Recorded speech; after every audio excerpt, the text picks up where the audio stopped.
আজ রাত 12টার পর থেকেই সারা ভারতবর্ষ জুড়ে বাইক ও কার নিয়ে নতুন নিয়ম জারি করলো মোদী সরকার। হ্যাঁ বন্ধুরা, তো কি নিয়ম জারি করা হয়েছে কেন্দ্রীয় সরকারের তরফ থেকে আপনাদেরকে এই ভিডিওটিতে একদম ডিটেলসেই জানিয়ে দেব। তো বাড়ি থেকে গাড়ি নিয়ে বের হওয়ার আগে অবশ্যই আপনারা এই ভিডিওটি প্রত্যেকেই প্রথম থেকেই শেষ পর্যন্ত মনোযোগ সহকারে দেখবেন। তো আপনারা এই মুহূর্তে অনস্ক্রিনে দেখতে পাচ্ছেন রাস্তায় ট্রাফিক নিয়ম ভাঙলেই এখন ক্যামেরার চোখ এড়ানো কঠিন। ট্রাফিক নিয়ন্ত্রণ ক্যামেরার মাধ্যমে চালান করা হচ্ছে দ্রুত গতিতে, কিন্তু আপনি যদি এই চালান পরিশোধে গাফিলতি করেন তবে সাবধান, সরকার নতুন নিয়মের খসড়া তৈরি করেছে যা আপনার পকেটে বড় ধাক্কা দিতে পারে। তো বুঝতেই পারলেন এখন কিন্তু অর্থাৎ যখন আপনারা গাড়ি নিয়ে বেরোচ্ছেন, সেটা বাইক হোক বা কার, তখন কিন্তু দেখবেন যে পুলিশ সচরাচর আপনাদেরকে আটকায় না, ক্যামেরার মাধ্যমেই কিন্তু সেই যে আপনার গাড়ির নাম্বার প্লেট রয়েছে সেটি কিন্তু স্ক্যান করে নেয় এবং তারপর আপনার মোবাইল নাম্বারে একটি দেখবেন মেসেজ চলে যায় চালানের, যে আপনি ফাইন হয়েছে এবং সেই টাকাটা কিন্তু আপনাদেরকে দিতে হয়। অর্থাৎ এটাই হলো চালান। তো এই চালান নিয়ে কিন্তু কেন্দ্রীয় সরকারের তরফ থেকে এবার বড়সড় পদক্ষেপ নেওয়া হয়েছে।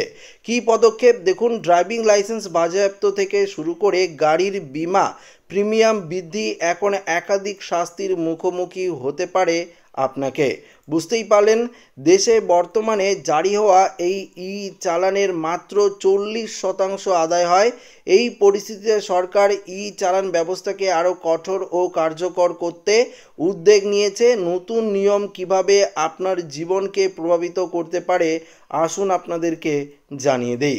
দেখুন, এখানে নতুন নিয়মে কি কি শাস্তি হতে পারে সে ব্যাপারে আপনাদেরকে জানাবো।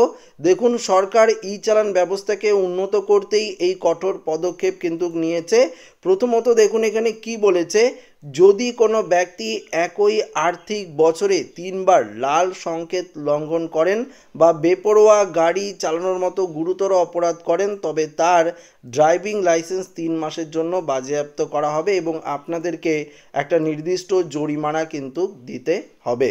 পাশাপাশি দেখুন কি বলেছে, এখানে বলেছে চালান পরিশোধ না করলে গাড়ি ও বাইকের যে বীমা প্রিমিয়াম সেটা বাড়তে পারে, এমনকি আগের আর্থিক বছরের 2টির বেশি চালান বকেয়া থাকলে বীমা নবায়নের ক্ষেত্রে সময়ে অতিরিক্ত খরচ কিন্তু আপনাদেরকে দিতে হবে। তো বুঝতেই পারলেন, একজন পরিবহন বিভাগের কর্মকর্তা বলেন, অনেকেই চালানকে গুরুত্ব দেয় না, নতুন নিয়মের এই আভাস বদলাতে বাধ্য হবে। লাইসেন্স হারানো বা বীমার খরচ বাড়ার ভয়ে মানুষ সময়মতো চালান পরিশোধ করবেন। তো বুঝতেই পারলেন, যদি আপনাদের কোনো রকম চালান কাটে গাড়ি চালানোর সময়, যদি পুলিশের ক্ষেত্রে ট্রাফিক পুলিশের ক্ষেত্রে যদি চালান কেটে থাকে, সেটা অবশ্যই অনলাইনের মাধ্যমেই আপনারা 10 থেকে 15 দিনের মধ্যেই দেওয়ার চেষ্টা করবেন, না হলে কিন্তু আপনার বাড়িতে নোটিশ আসতে পারে এবং আপনার বিরুদ্ধে একাধিক পদক্ষেপ নিতে পারে। তো আশা করি ভিডিওটি প্রত্যেকের ভালো লেগেছে। ভিডিওটি ভালো লাগলে লাইক করবেন, বন্ধুদের সাথে শেয়ার করবেন, নতুন থাকলে চ্যানেলটিকে সাবস্ক্রাইব করে নেবেন। ধন্যবাদ।